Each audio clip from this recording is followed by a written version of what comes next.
What's up, millionaires in the making? Welcome back to the Millionaires in the Making podcast, where we unlock success daily by journeying through the 6 pillars. I am your host, Tye Aarons, the founder of the MITM Club. And today we're talking about why structure is the price of freedom. With that being said, run my intro. Caught up in them bright lights, lusting for shiny things that's golden. Everything ain't always what it seems, that it's soaking. Chasing my dreams, coming apart at my seams. Best believe that the money is the motive. All right. Welcome back to another episode of the Millionaires in the Making podcast. And structure is the price of freedom. Like, it's so crazy when you think about it. The more structure you have, the more freedom you can have within that space. You want to learn how to play the guitar? You have to have structure first. You have to know how to maneuver on the fretboard. You have to know what strings work together. And then once you've developed a certain amount of structure, then you have absolute freedom with the instrument. Now, structure enables true autonomy, and it helps get rid of chaos. Complete absence of structure doesn't produce freedom. It produces chaos, indecision, stagnation. And research and commentary on freedom show that without planning, without routines, without boundaries, people often feel overwhelmed. They'll feel unfocused and unable to act with intention. Structure gives a framework in which meaningful choices can then be made. So you want to get better at playing the guitar? You get that structure, you know the baseline, you know what to do. And now you can have meaningful choices. Now you can start to make something beautiful out of nothing and start to tame the chaos. Now, structure reduces decision fatigue and mental friction. A structured life, like having routines. For example, maybe you have a morning routine. You wake up, you hear a certain song playing, you go through your day a certain way, you go work out, you read, you journal, whatever your routine may be, it sets your day to make life easier. There's a reason why, for me, I have like a uniform, black shirt, black pants, black shoes, and then I'll have some sort of accessory jewelry. Keep it simple, keep it chill. Sometimes it's a long sleeve, sometimes it's a turtleneck, sometimes it's just a tee. Keep life simple, you know? It makes my life so much easier. And that's just a little bit on routine, right? A structured life, when we think about planning, right? You cast your vision into the future. You plan for the life that you want, and you kind of just walk down the road that you've already created in your mind. And boundaries like having non-negotiables. This is what I will accept in my life. This is what I will not accept in my life. This is what this is, that is what that is, you know? Very, very important when it comes to reducing decision fatigue. These 3 things will start to conserve cognitive energy. Without it, every choice becomes a tiny battle. Over again throughout the day, you're whittling away your willpower.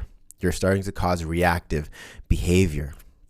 Think of your willpower, think of your capacity for fatigue as like a health bar.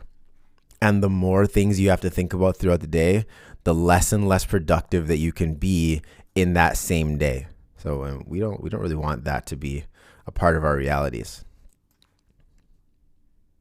Now, when structure directs predictable elements of life, your brain frees up bandwidth. This way, you can have higher order decisions and more creativity in life overall. It's so important. When you apply this to money, structuring your budget or automating your savings removes countless small decisions that otherwise lead to wasted time and drifting back and forth.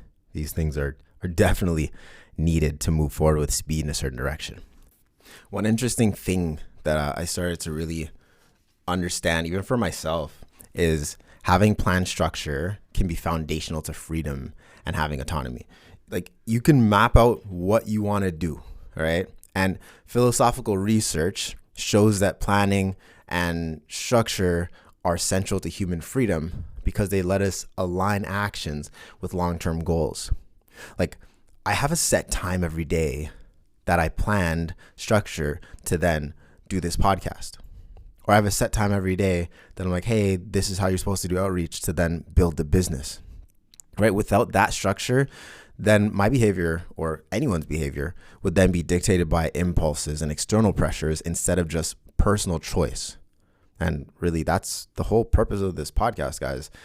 To be a millionaire in the making, the main goal, at least from my perspective, everyone's going to have their own reason for it, but is to have more freedom, more autonomy in this life, to do more of what you want and less of what you don't want, right? And with that idea of freedom, well, it's freedom is not the absence of limits. It's the capacity to act on your intentions with consistency. When we're able to actually have these structures in place, they turn into a platform that allows you to explore, to go deeper into your creativity, to be more than you currently are, right? A lot of folks think that structure or discipline might stifle innovation, but it creates a space. It's like that gap between. And this is where freedom flourishes. Heck, if we're still talking about like from a music concept, if there was no pauses in the music, it would just sound like chaos. And sometimes a pause or a pregnant pause or that gap between the notes is the structure that now creates a space for you to be able to hear everything else going on. Otherwise, it would just be a droning, annoying sound. Right? With structure, you're not limited, but you're more focused. Right? You can pick up on what's happening. You can see what's happening. Can you imagine seeing a painting that had no structure? It wouldn't really be much of a painting, would it? Or maybe in modern art, that's kind of what's going on. I don't know. When we think about discipline and structure, these are the long-term foundation of freedom. The more disciplined you are now, the more free you're going to be later. Like it really comes down to that, guys. It sucks, right?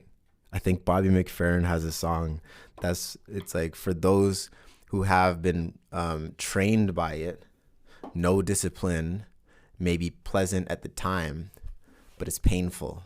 Like right now, not having discipline may feel great. Right now, not having certain standards may feel great. But in the long run, it's painful. It's probably worse than it needs to be. So that kind of wraps up today's episode of the MITM Podcast, the Millionaires in the Making Podcast. If you like today's talk, feel free to drop a comment down below. I'd love to know what you guys are thinking.